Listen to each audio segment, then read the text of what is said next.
For my interview, I interviewed my previous cooperating teacher while I was student teaching a social studies classroom.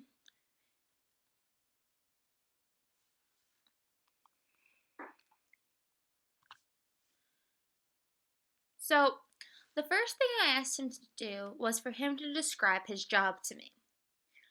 I thought I was at a different point in my career than him, and I found out I was correct.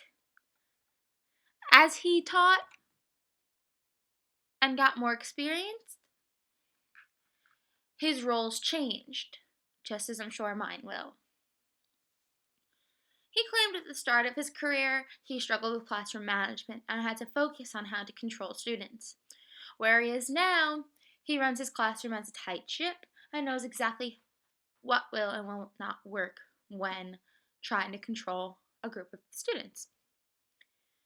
He also said one thing that he struggled with in the beginning was lesson planning. And this is something that really hasn't changed much for him in the past 20 years he's been teaching because he's had the same course. He's made some changes, but nothing too significant.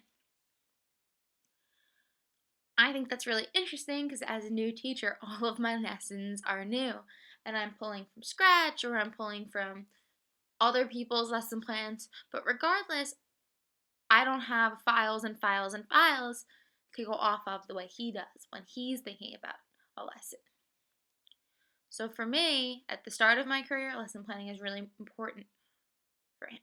Whereas for him, he kind of has all his lessons. He claimed now, well into his career, that he worries about specific groups of students. What I mean is when he started out teaching, there wasn't as much of there wasn't much of an ENL population, but it definitely wasn't focused on, even if there was any. Where he is now, he worries about those students specifically and how he can alter his lesson plans to fit their needs. He also worries specifically about students who go above and beyond each call, and he tries to make his lessons fit all different learning styles. He claims he's gotten stricter over the years. Whether or not that's not true, I'm not sure, but it could make sense. If you go in starting too lenient, you might get taken advantage of. But I think it's funny that he says he got stricter because in my observations, teachers usually start out more strict and get more lenient as time goes on.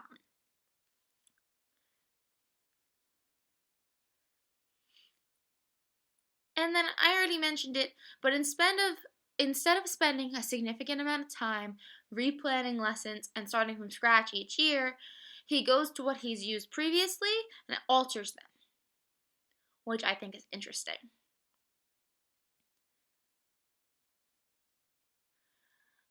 The picture in the center he actually showed me as a joke while I was student teaching and said he could make a lesson plan in about 5 minutes, whereas it might take me an hour or two to figure out exactly what I want to do.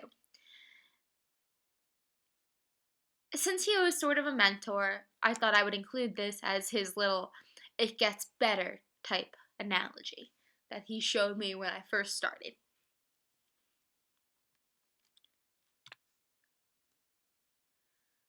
The next question that I really focus on for the majority of the interview is what writing, speaking, collaborating, or technological tasks do you perform on the job? So let's get into this. Start with writing. So obviously teaching has a lot of communication, whether you're communicating with students in the classroom, other colleagues in a one-on-one setting or a group setting, or if you're sending emails, or perhaps a memo. Teachers have to be literate. They have to know how to read and write. They have to know the parts of a sentence and how to sound intelligent. He thinks this is really important, and he really dislikes when a parent emails him and does not speak formally to him because it's about a professional setting. He is a professional and he believes that he should be talked to as such.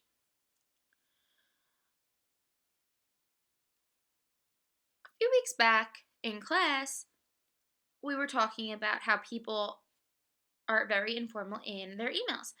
And I find that that is true. It bothers him more when someone is asking a favor of him, and instead of asking politely and acknowledging formatting of emails, they just ask the question in one line. He has a policy of not answering those emails because he believes that being literate and intelligent in emails is extremely important, and that is one of those big sources of writing you have as a teacher. The other thing he constantly yelled at me for while I was student teaching, and he brought up during our interview, was when we're creating PowerPoints or worksheets to have correct grammar and correct spelling and formatting. He feels this way because it saves you time having to explain to students whatever you have up there is wrong. And unfortunately, he is correct. If you leave out the word the or you leave an E off of a word, students become very, very disoriented and don't understand the meaning of what you were trying to get at. So when he would proofread my PowerPoints or my worksheets, he'd be also checking them for grammar, not just content. And I happen to agree with him. It is nice to not have to worry about a student commenting, oh, you missed the word the.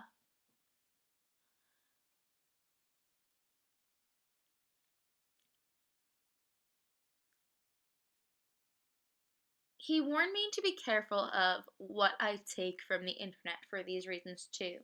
If I don't carefully proofread and edit a handout I find online, it could have a lot of these mistakes. And these mistakes are time consuming.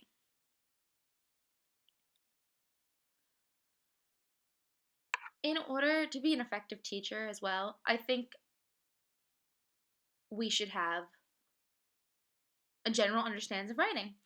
So, one thing I specified during my interview is how being literate makes you a better teacher.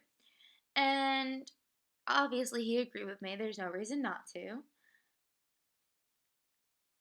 He claims when he has E&L students, it is really important to focus on having the correct verb tenses and punctuation and grammar in any handout they receive, since they're learning and are impressionable. To go one step further, he added that all students are impressionable, and how we write can affect how they write. So if we write wrong or speak wrong, they will pick up on our incorrect forms. I think this goes with the words too. For example, Oregon, the state just south of Washington, is often mispronounced as Oregon. But if you go to the West Coast and you say Oregon, you might get yelled at because it is Oregon.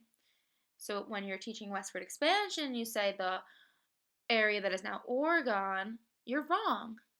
And you are impressioning the minds of youth. And lastly, the way writing affects teachers, according to this one teacher, is when you're writing on the board or the smart board or wherever it is and your handwriting is not legible. You need to be able to write clearly in order to teach kids because they need to be able to read what you write.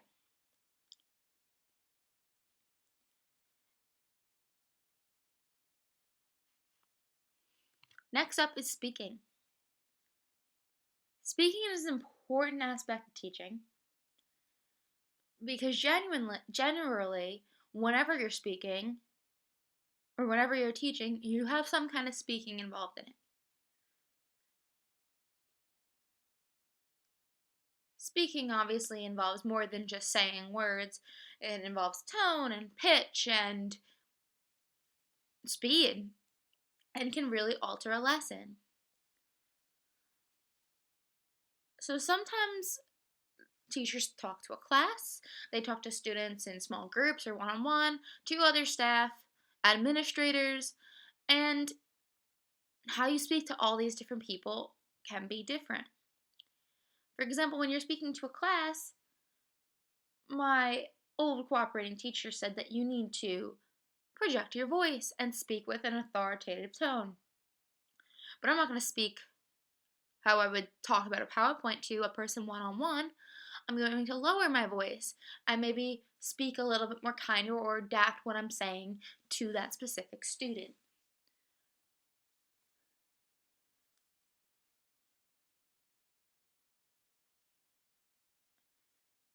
He suggests one way we can do this too, as teachers, is by using specific examples when you're talking to a class versus a group of students. If I'm talking to a class, I want to use examples that everyone can relate to, that are simple. But if I'm talking to a group of students about physics or something like that, and I know they're involved in gymnastics or figure skating, I can relate those things to the lesson.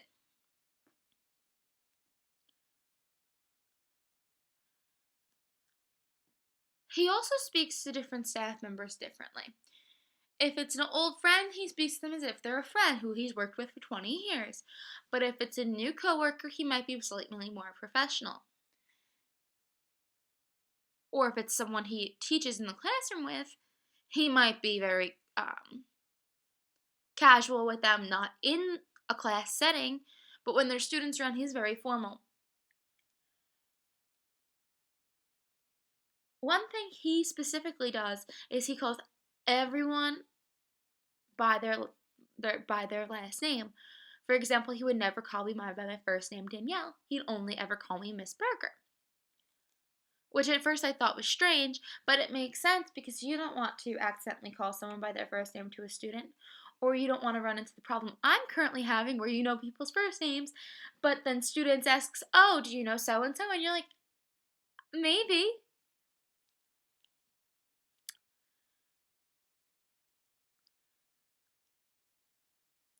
He also says that he speaks to his school administrators more formally than he does other people within the district. While this is not true for every administrator, he says it is true for most. He used to teach with the current principal at his school, and with him he is more casual because they were friends before he became principal, but everyone else it is very formal and not informal. The best advice he was able to give to me about speaking was it's not about what you say, it's about how you say it. And this could come as something as simple as I'm not confident in a fact that is obscure, but if I say it confidently, people will believe me. Whereas if I say it and I'm not confident, people will not believe me. For example, if I was asked, do cats have 5 toes? And I'm not sure if they have 4 or 5, but I say, no, I think they have 4. I sound pretty not confident. But if I say, no, cats have 4 toes, then they know I'm confident, despite me being wrong. They have 5. Or at least they have 5 claws. The other way that this could work is if I say I'm going to do something and I don't want to do it, and I let that hinder my tone and my expressions on my face. Whereas if I don't want to do it and I pretend I do very well and they have no idea I don't want to or I'm affected negatively by it, it bodes better for me in the workplace. On to collaboration. As I mentioned in my summary, the teacher I interviewed said collaboration was his weak point. The reasons he has had to collaborate in the past is in order to work with colleagues, whether it be for IEPs or parent meetings or co-teaching. And most recently, he's had to integrate student collaboration into his classrooms. So, one thing he talked about at great length was integrating a co teacher into his lessons and into his classrooms. A few years ago, he was assigned a co teacher for two classes that he hadn't changed lesson plans in for many years. And the new teacher came in with lots of great ideas and how to make things best for her students.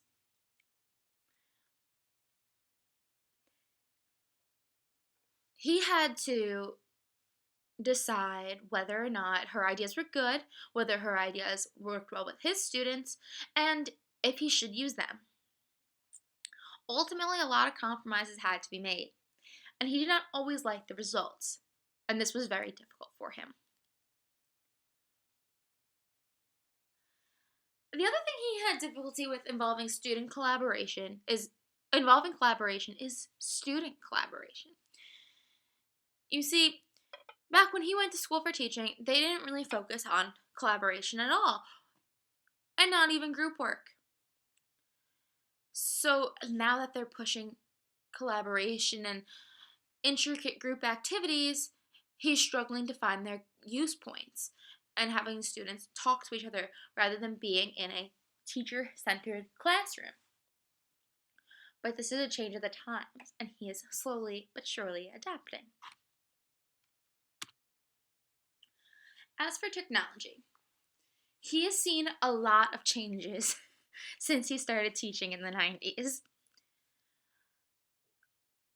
From the phone usage in the classroom, to what computer he has access to, are there computer labs, to having a smart board in his room, and even the copy machine.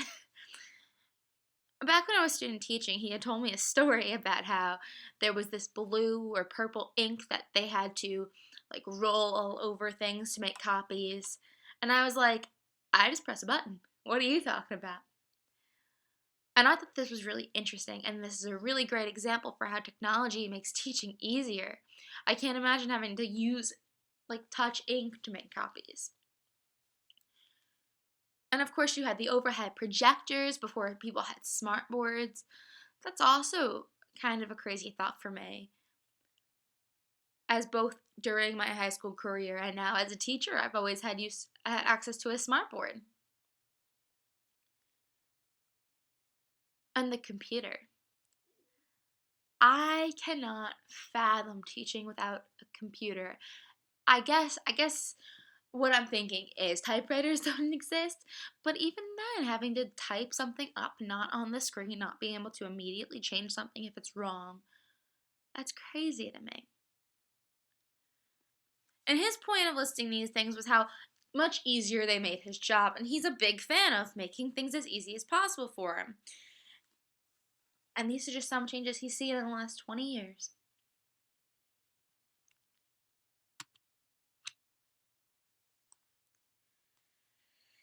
As for communication, he has some interesting ideas. So, the question I asked him was, how do you decide what kind of information to include and omit when communicating with someone? And ultimately, his answer was depending on who he was talking to. He kind of likes to be an enigma. His word, not mine. Which is basically like,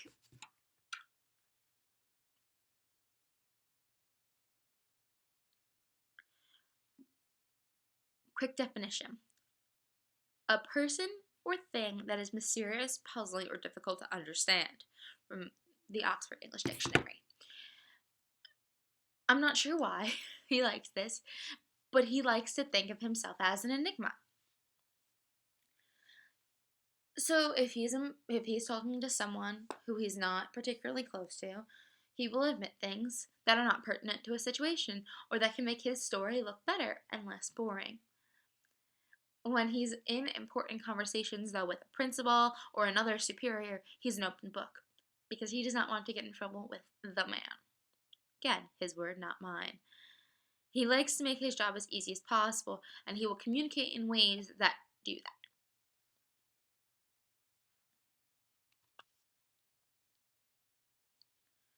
Then I asked, can you describe an example where you were asked to collaborate with somebody else, since he had struggled so much with collaboration? And of course, he gave me the example of the co teacher and being resistant to change and having to revamp his lessons. But I already talked about that on a previous slide. I, of course, asked why was it the hardest? Basically, because you have to reach a compromise, and this might mean that you are not as happy as you could be. And co teaching specifically was hard for him because he taught independently for years and he never had to consider anybody else's thoughts or feelings. So, incorporating a co teacher was hard with her own ideas and her own opinions.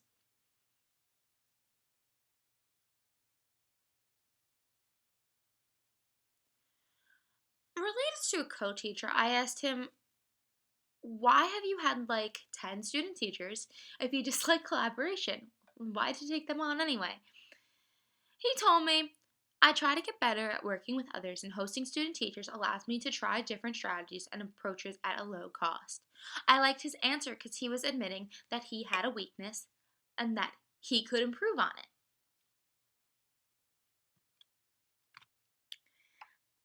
And for the conclusion, he's taught for 20 years and he tries to improve his ways of communicating and his teaching methods. He recognizes his weaknesses and tries to improve on them as well. Teachers in general often try and stay within their comfort zones, but I think it's important that they branch out. And ultimately, there is not one way to do things right when it comes to communicating with others.